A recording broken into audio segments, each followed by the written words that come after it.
তো সবাই কেমন আছেন? তো আজকে কথা বলবো চালের ব্যবসা নিয়ে। তো যারা এক পণ্যের ব্যবসায় আগ্রহী তারা অবশ্যই শুনবেন, বা যারা বসে আছেন বেকার ছাত্র ভাই ও বন্ধুরা যে যেখান থেকে দেখছেন তারা লাইক কমেন্ট করবেন। তো আজকে আমার যে বিষয়টি নিয়ে কথা বলবো সেটি হচ্ছে চালের ব্যবসা। তো আপনাদের কাছে কেমন লাগবে সেটি আমি জানি না। তো এক পণ্যের ব্যবসা কিন্তু একটি লাভবান ব্যবসা। তো চালের ব্যবসা এমন একটি ব্যবসা যেখানে আপনি পণ্যটি সহজেই পাবেন এবং পাইকারি পাবেন এবং সব রকমই পাবেন আপনার আশেপাশে, কিন্তু এটা কিন্তু সেলও বেশি। তো আপনার এই চালের ব্যবসা করার জন্য ছোট্ট একটা দোকান নিলে যথেষ্ট। এবং আপনি যদি শুরু করেন প্রথমে 50,000 টাকা, মানে যার যেমন আছে, এটা লজ্জার কোনো বিষয় না। 50-1 লক্ষ টাকা যদি থাকে আপনার, তাহলে আপনি ছোট্ট একটা দোকান নিয়ে চালের ব্যবসা করতে পারেন। চালের ব্যবসা কিন্তু কোনো লস নেই ইনশাল্লাহ। আপনি ব্যবসা করতে করতে যখন অভিজ্ঞতা হয়ে যাবে চালের উপরে, তখন কিন্তু আপনার চাল রাখলেই বিক্রি। বর্তমানে কিন্তু খাদ্যপণ্যের উপর প্রচুর চাহিদা।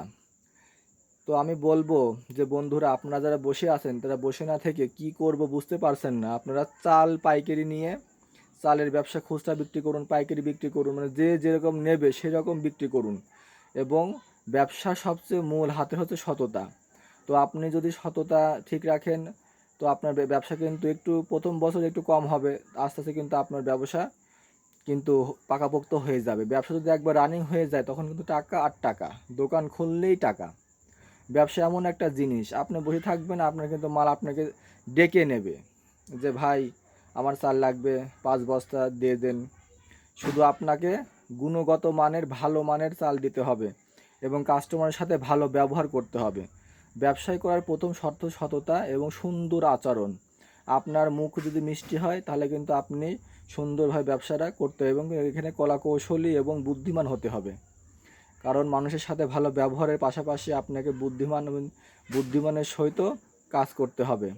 তাহলে কিন্তু আপনি ধীরে ধীরে আপনার ব্যবসা উন্নয়ন করতে পারবেন এবং নিজের ব্যবসা নিজে করতে হবে, অন্য কাউকে দোকানে বসানো যাবে না। তো ব্যবসা করার আরও নৈতিকতা ও সিস্টেম রয়েছে। আমরা স্বভাবতই অনেকেই করে, কিন্তু কিছু কিছু গভীরতা রয়েছে, সেগুলো আপনি ব্যবসা করতে করতে বুঝতে পারবেন। যখন আপনার মূলধন হয়ে যাবে, তখন আপনি রানিং ব্যবসার থেকেও আপনি আরও প্রচুর মাল কিনে স্টক করতে পারবেন এবং এভাবে কিন্তু আস্তে আস্তে আপনার ব্যবসা কিন্তু বাড়তেই থাকবে। এবং একবার যদি আপনার মূলধন হয়ে যায় তখন কিন্তু আপনি কিন্তু আস্তে আস্তে ধীরে ধীরে কিন্তু ব্যবসায় উন্নয়ন করতে পারবেন এবং ব্যবসার একটা অভিজ্ঞতা আছে। ব্যবসা করলে আপনি কিন্তু তখন আস্তে আস্তে ধীরে ধীরে আপনার কিন্তু আরও পথ খুলে যাবে। এবং আজকে আপনার কাছে 20 বস্তা থাকলে কাল 50 বস্তা, এবং আগামীতে আপনি একজন চালের একটা কারখানাও দিয়ে দিতে পারেন। তো চালের ব্যবসা কিন্তু কোনো লস নেই। একটা পণ্য নিয়ে ব্যবসা করুন, 100টা পণ্য লাগবে না। চালের ব্যবসা এমন একটি ব্যবসা, একাই 100, এবং এতে কোনো প্রকার লস নেই। আপনি যদি একটা ছোট্ট দোকান নিয়ে করেন, যারা বসে আছেন করেন, এই ব্যবসায় কোনো লস নেই। তো যারা যেখান থেকে দেখছেন,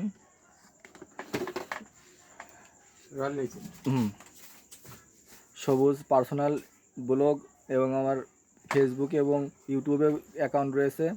তো আমাকে সবাই লাইক করবেন, শেয়ার করবেন। আজ এই পর্যন্তই।